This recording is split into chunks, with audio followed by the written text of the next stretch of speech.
Olá a todos que estão me ouvindo. Meu nome é Adriana Malvásio. Eu sou docente da Universidade Federal do Tocantins. Atuo nos cursos de graduação em Engenharia Ambiental, Biologia à Distância e nos programas de pós-graduação em Ciências do Ambiente, do campus de Palmas, e Biodiversidade, Ecologia e Conservação, do campus de Porto Nacional. É um prazer estar aqui com vocês. Gostaria de agradecer toda a equipe da Semana Integrada de Ciência e Tecnologia de Gurupi. E eu tenho o desafio de propor algumas reflexões sobre abordagens ecológicas, sociedade e tecnologia. Bom, por que será que a gente deve refletir um pouco sobre ecologia, sociedade e tecnologia? Falando um pouco de tecnologia, a gente sabe que é um termo com inúmeros conceitos.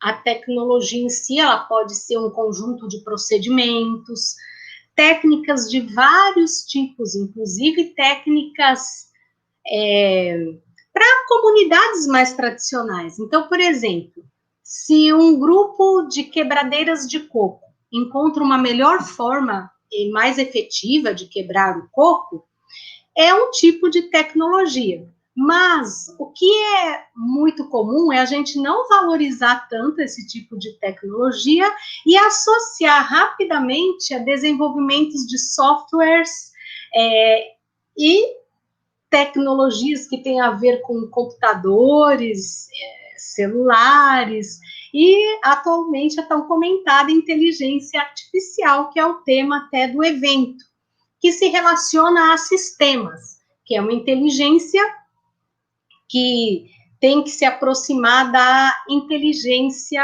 humana em si, apesar de inúmeras definições que a gente tem também para o termo inteligência artificial. Mas o que acontece? Às vezes esse sistema, ele não consegue captar todas as variáveis inerentes ao comportamento humano. Então, a gente vai comentar um pouquinho sobre essa relação, sobre a importância de relacionar ecologia, sociedade e tecnologia. Então, vamos lá. Edward Wilson, um professor de Harvard, um biólogo, professor de Harvard, ainda vivo, é um senhor já, e no livro dele, A Diversidade da Vida, ele comenta um pouco sobre a ciência, que está relacionado, de certa forma, à tecnologia. Vamos nesse trecho aqui. A melhor parte da ciência não está nos modelos matemáticos nem nos experimentos. Isso vem depois. O melhor da ciência emerge de um modo mais primitivo de pensar, através do qual a mente do caçador vai tecendo ideias a partir de fatos velhos, metáforas novas e imagens confusas e semi-ensandecidas de coisas vistas recentemente. Então, o que o Wilson traz com isso? Que a gente tem que tomar um certo cuidado para relacionar apenas a ciência com modelagens. Tem algo que vem antes disso e que a gente tem que viver essa experiência e está pronto para isso. É algo mais intuitivo, é algo mais primitivo. Então, eu convido a todos tentarem.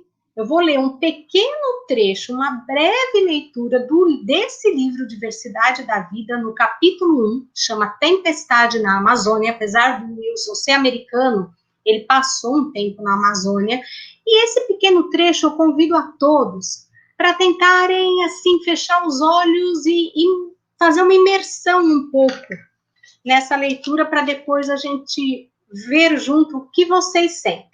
Então, vou iniciar. Envolto numa escuridão tão completa que não conseguiria enxergar a minha própria mão se estendesse os braços, fui forçado a pensar sobre a floresta pluvial tropical, como se estivesse sentado na biblioteca da casa com as luzes apagadas. A floresta à noite é uma experiência de privação sensorial a maior parte do tempo, negra e silenciosa, como os salões mais recônditos de uma caverna. Lá fora, a vida imprevisível abundância. Toda a selva fervilha, mas de uma maneira que está, basicamente, além do alcance dos sentidos humanos.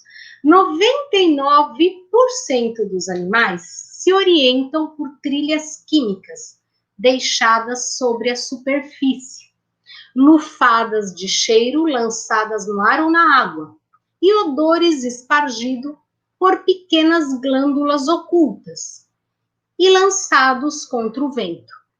Os animais são mestres desse canal químico, ao passo que nós somos idiotas.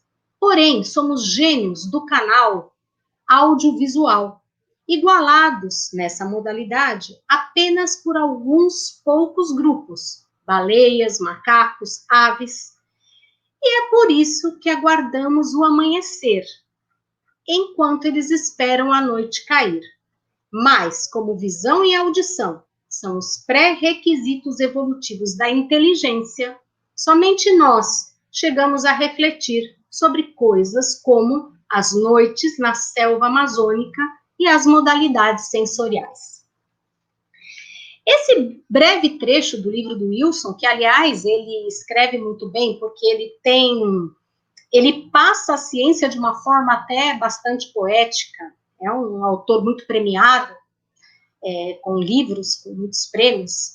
Se a gente pensar um pouquinho nessa reflexão desse trecho, quando a gente pergunta isso para as pessoas, para os alunos ou em palestras, o que as pessoas sentem quando ele começa a falar dessa escuridão, que ele estava à noite na selva amazônica sentado, sozinho, percebendo que há muito movimento, há vários animais se deslocando, e quando a gente pensa nessa escuridão, a maior parte das pessoas sente um pouco de medo.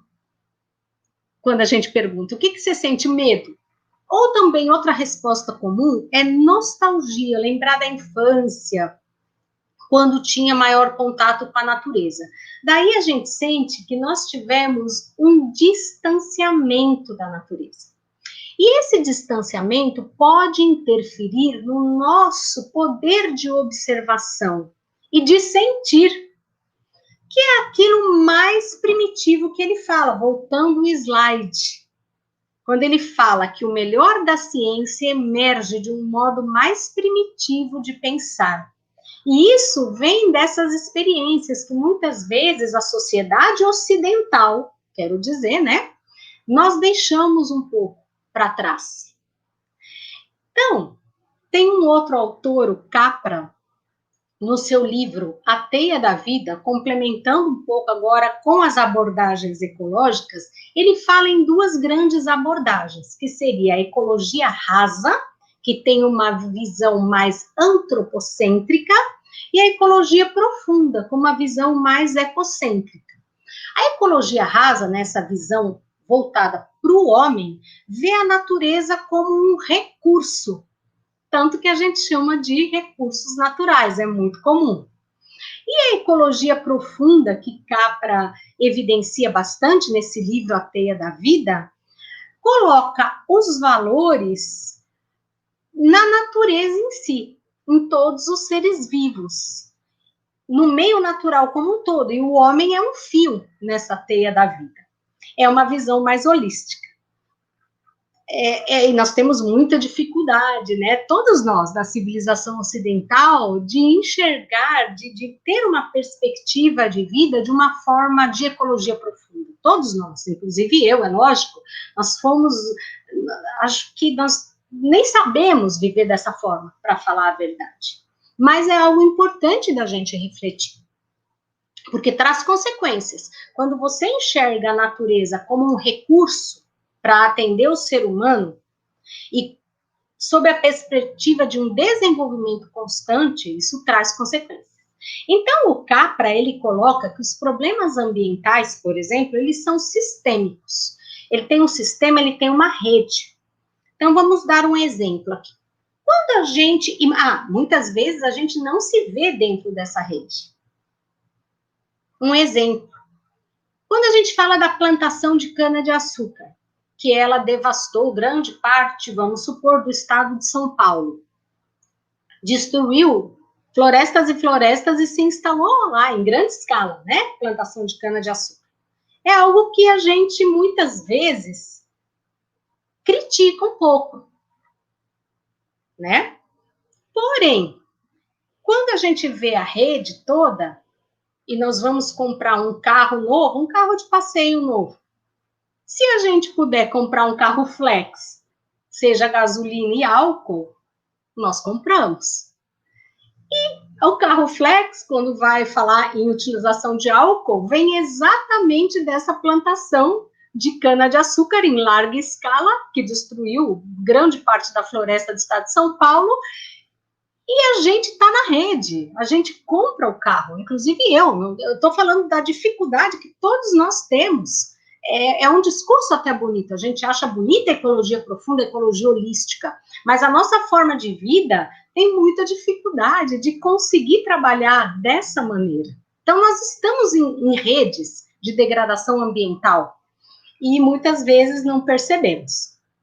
Aí o Capra aponta que para a gente conseguir avançar um pouco nessa questão, que estamos meio, nós da civilização ocidental, presos nessa forma de vida, a gente teria que ter uma mudança de paradigma, de modelo, né? Ou seja, a gente precisa ter novos valores, uma mudança nos valores.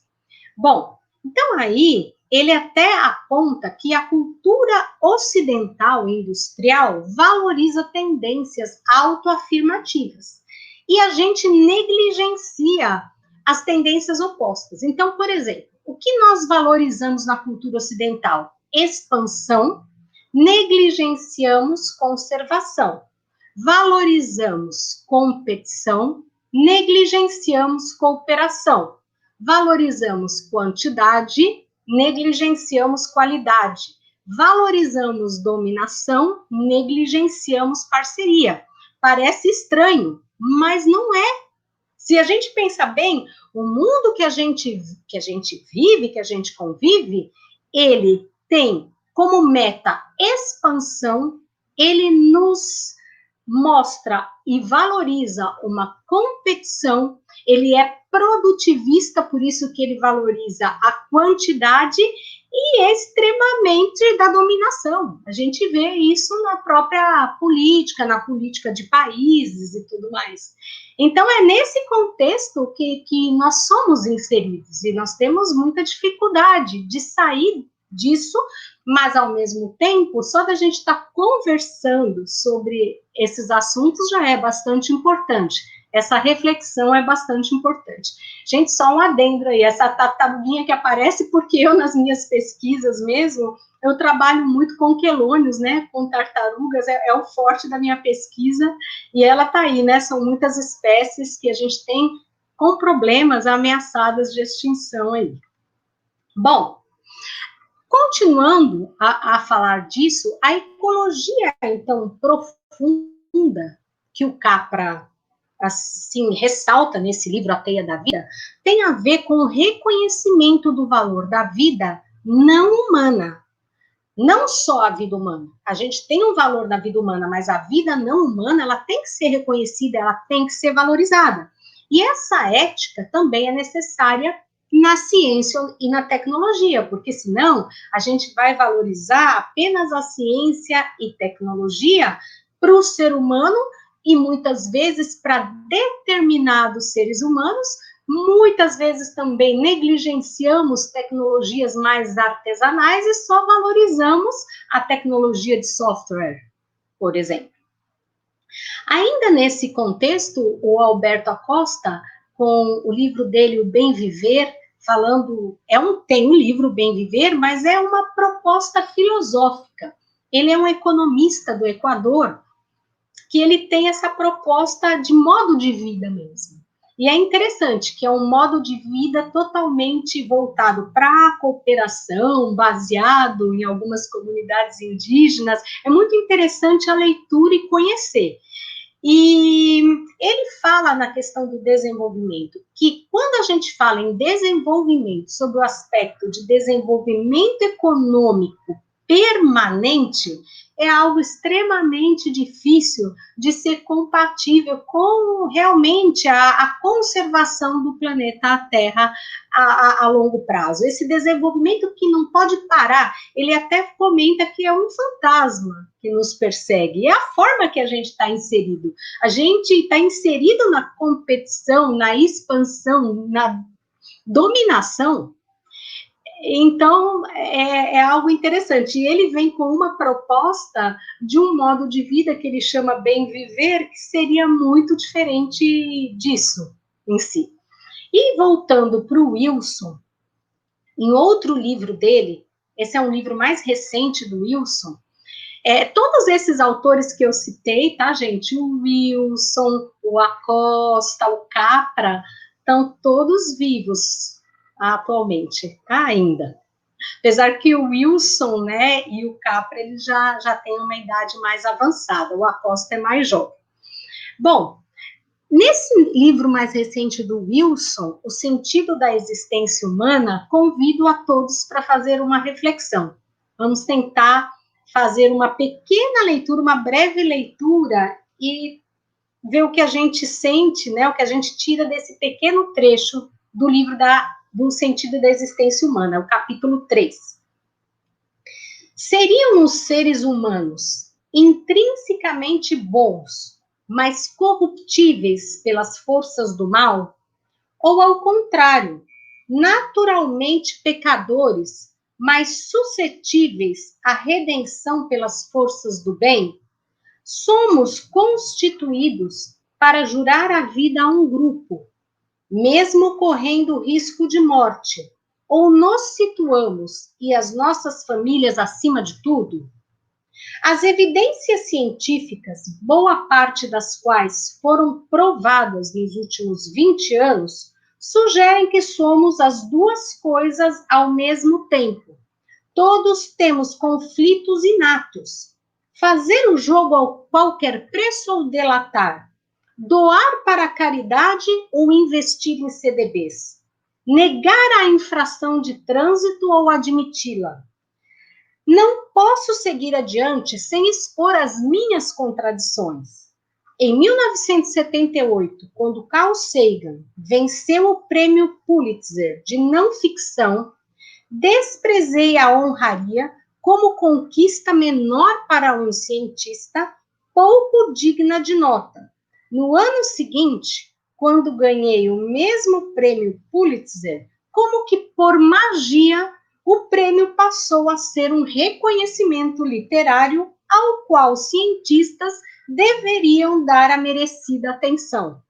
Somos todos quimeras genéticas, santos e pecadores ao mesmo tempo, advogados da autenticidade, hipócritas. Não porque a humanidade tenha fracassado em alcançar um ideal religioso ou ideológico pré-determinado, mas devido à maneira como a nossa espécie surgiu ao longo de milhões de anos de evolução biológica. Muito interessante essa reflexão, porque ele aborda exatamente isso, né? Que a gente consegue lidar com virtudes de uma forma muito linda, né? E ao mesmo tempo fazer coisas horríveis, né? Isso todos nós. E ele coloca que isso na espécie humana teria a ver com algo que veio dos nossos ancestrais, que depois ele continua no livro a explicar, que poderia ter sido originado pela caça. Quando a caça passou a ser um comportamento humano, teriam os grupos que caçariam se preocupando com um grupo de seres humanos, que pode ter a ver com o altruísmo, ter gerado esse comportamento de virtude. E a caça individual, que você caçava só para você, que teria gerado o comportamento de disputa. Então, ele coloca todo esse conflito que a gente tem pautado nos nossos ancestrais e que provavelmente influenciam até hoje na forma que a gente vive. Então, ele fala que somos santos e pecadores. Porém, ele diz que entregar-se ao instinto individual seria acabar com a sociedade e possivelmente com a Terra. Então, gente, os esforços em tecnologia também eles têm que usar o gene altruísta, esse gene da virtude que todos nós temos, apesar dos problemas e dos conflitos na humanidade. Então, quando a gente pensa em tecnologia, a gente, além de pensar apenas no ser humano e em determinados tipos de seres humanos, a gente tem que lembrar dos outros seres vivos, de que forma a tecnologia pode ajudar outros seres vivos, a natureza de uma forma geral, lembrar da sociedade como um todo, das desigualdades que temos, de que forma a tecnologia pode atingir as desigualdades das várias culturas, não associar apenas tecnologia a desenvolvimento de softwares, né? Quais seriam as outras tecnologias e que devem ser valorizadas e que muitas vezes elas vieram de muito estudo de comunidades tradicionais. Porque para a comunidade tradicional fazer determinado tipo de procedimento, ela teve às vezes que gastar anos para chegar à melhor técnica. Então, a gente tem que valorizar também e lembrar do valor simbólico, gente, que é um valor que os modelos matemáticos, os sistemas, dificilmente captam. Então, vou explicar algo de uma experiência pessoal minha, como pesquisadora, isso eu falo como cientista mesmo. É um relato aqui para vocês. O meu primeiro aluno de mestrado no programa Ciências do Ambiente foi um aluno que se chama Giovanni Salera Júnior, ele até aqui de Grupi, de onde está a organização do evento, e o Ciências do Ambiente faz trabalhos interdisciplinares, tem que ter algo social. Então, um outro orientador, além de mim, era um antropólogo, o professor Odair Geraldino. E ele trabalhou com vários aspectos dos quelônios, da tartaruga da Amazônia, por exemplo, em aspectos mais biológicos em si, reprodutivos, ok, mas tinha que ter essa interação com os seres humanos, com a sociedade, e nós optamos por trabalhar um pouco sobre a percepção da comunidade indígena Carajá em relação a esses quelônios. E foi algo bem interessante, gente, porque a comunidade indígena, os Carajás, na cultura deles, eles acreditam que eles habitavam o rio Araguaia, que eles viviam antes no rio Araguaia, e que alguns moradores do rio Araguaia saíram da água e foram para o ambiente terrestre, porque teria uma maior diversidade de alimentos. Então, eles foram conquistar o ambiente terrestre, porém, alguns ficaram na água. Esses que ficaram na água, eles consideram que são seus deuses. E eles têm uma festa muito interessante, que é a festa dos Aruanãs, que eu até pensava que tinha a ver com o peixe Aruanã, mas na verdade o Aruanã são os deuses, né, que estão na água. Depois a gente compreendeu melhor. E só relacionando com as tartarugas. As tartarugas, elas têm a sua reprodução relacionada com a subida e descida das águas, né, do rio Araguaia, nós estamos falando, e de outros rios. E interessante que essa festa tem a ver também com a subida e descida dos rios. E no auge da festa dos Aruanãs, eles preparam 3 pratos à base de tartarugas e deixam na beira do rio para oferecer aos deuses que estão na água. Quando, assim, a gente viu, compreendeu melhor esse procedimento, a gente entendeu que era um valor simbólico, gente, porque você oferecer ao seu Deus um prato de tartaruga é um valor simbólico que eu nunca vou conseguir sentir. Eu notei que eu vi a tartaruga de que forma? Ok, eu vi a tartaruga de uma forma científica, tenho vários trabalhos publicados com isso, via de uma forma conservacionista, realmente eu me preocupo com a conservação, já trabalho, né, em parceria com projetos de conservação, mas eu nunca enxerguei na tartaruga o valor simbólico. Aí eu entendi que as tartarugas sempre vão ser muito importantes e mais importantes, na verdade, para a comunidade indígena Carajá do que para mim, porque o valor simbólico ele não tem preço, né, gente? E dificilmente é colocado em sistemas, em algoritmos e tudo isso. Então, a gente sempre tem que lembrar que a tecnologia, ela vai além de uma tecnologia mais mecanicista e não é tudo que ela consegue abarcar. Então, estamos quase finalizando. O Wilson tem alguns comentários interessantes para essa finalização, onde ele fala que o conflito, tanto falamos aqui, né, que o conflito talvez seja a maneira que existe no universo da inteligência de nível humano e a organização social conseguirem evoluir. Então, ele coloca que o conflito, ele, na verdade, talvez seja a maneira que a gente consegue, que a gente quer até que exista, para a gente lidar com tudo isso. Porém, essa frase onde ele finaliza, né, praticamente está no final do livro, O Sentido da Existência Humana, onde ele coloca, na era tecnocientífica, a liberdade adquiriu um novo significado.